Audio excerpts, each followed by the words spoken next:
manager, or you can ask Troy Aikman. Listen to what he had to say. It's unlikely that Jerry will ever bring somebody in that can help this football team in that regard, just because he's been real stubborn and steadfast and that he's the one in charge. And I think in a lot of ways, until that changes, this team's going to have some problems. When you can cut out the person between the decision maker and the people doing the recommending, then you can make quicker, more succinct, and more responsive decisions. Nobody ever has had the final say but me. Now, you know, I really don't like to say that, but that's a fact. And so when we don't do good, we all know who the ultimate total responsibility.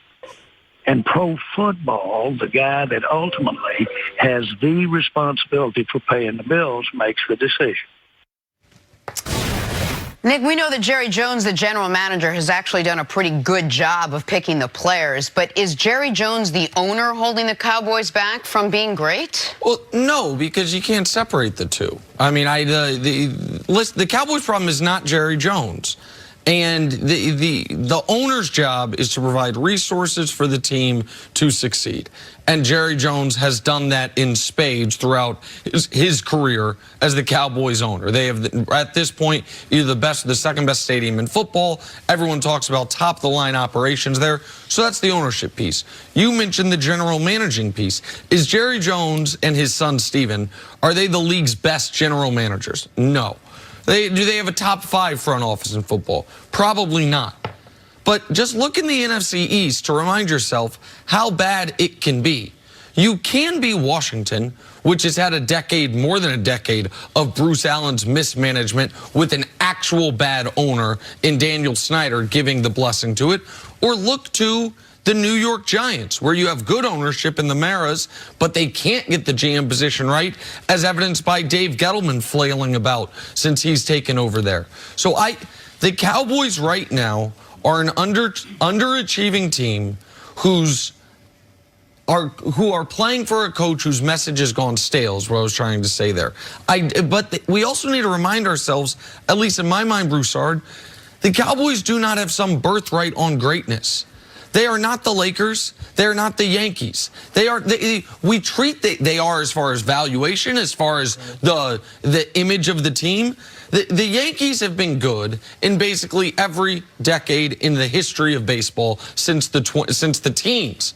The Lakers have been good in every decade since they were in Minneapolis. The Cowboys were dominant in the 70s. They were dominant in the 90s. They've been a good football team otherwise, with a real downtick in the 80s.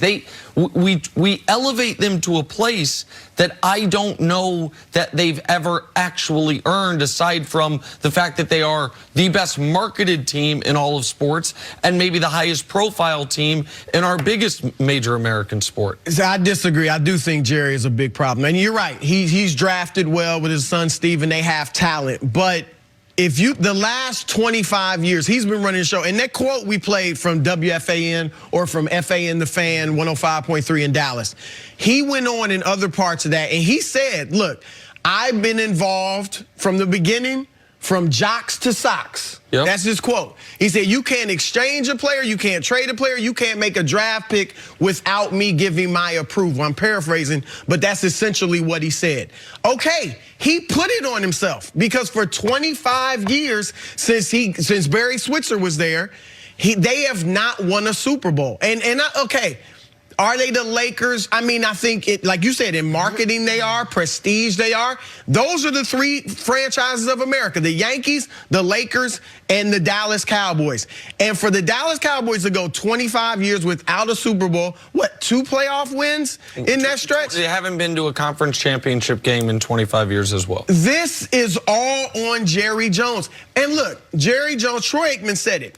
Anyone who's a non-player, any non-player who can steal Jerry's thunder, who can get more credit or is viewed as a guy who's smarter or just as smart as Jerry, he gets rid of Tom Landry. Now, I'm not saying it wasn't time for Landry to go, but he gets rid of Tom Landry. Jimmy Johnson, out. Bill Parcells, it doesn't work out. And he goes 10 years with Jason Garrett, who is the definition of mediocre. Jerry Jones, and then even when he took over, the Cowboys weren't known for drama.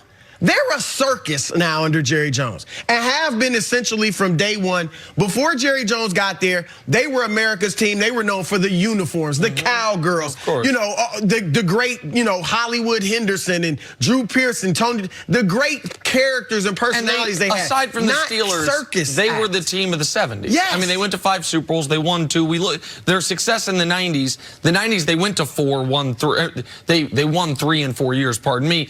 In the 70s, they went to 5 Super Bowls. They lost 3 of them, so we look at the 90s as a better era. But they were, you're right, they were great. And I'm saying the drama too. They were, you know, like now the Cowboys are in the news for drama. They're a circus. But the news is also different now than it was. Granted, but right? Like, I mean, there's a lot of. I wonder how the Cowboys would have been covered in the 70s if these shows and the media existed the way it does today in the 70s. But part of it is on Jerry Jones, because the reason that you can't just go out and get a great head coach is because you have to look for more than just, well, is he a great head coach? You have to look for a guy who, while Jason Garrett is mediocre, he was a great Jerry Jones head coach because he was never going to butt heads with him. He was never seemingly going to stand up to him, disagree with him.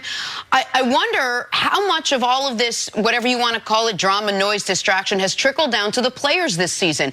This is more than in years past have we heard Jerry Jones after every game talking about kickers and whether we keep them. And because they're disappointing this year. He's always talked after every game. Not as much about the intricacies of what they're doing. Because they're losing. Right, but how much of that is it's chicken and the egg? Are the players hearing all that? Are they distracted? I guess I don't think it's chicken and the egg. I think it is very clear the team is playing poorly. So Jerry, who always talks after every game, always does those Tuesday morning, I think it is, radio interviews on 105.3 in Dallas. He has less good things to talk about.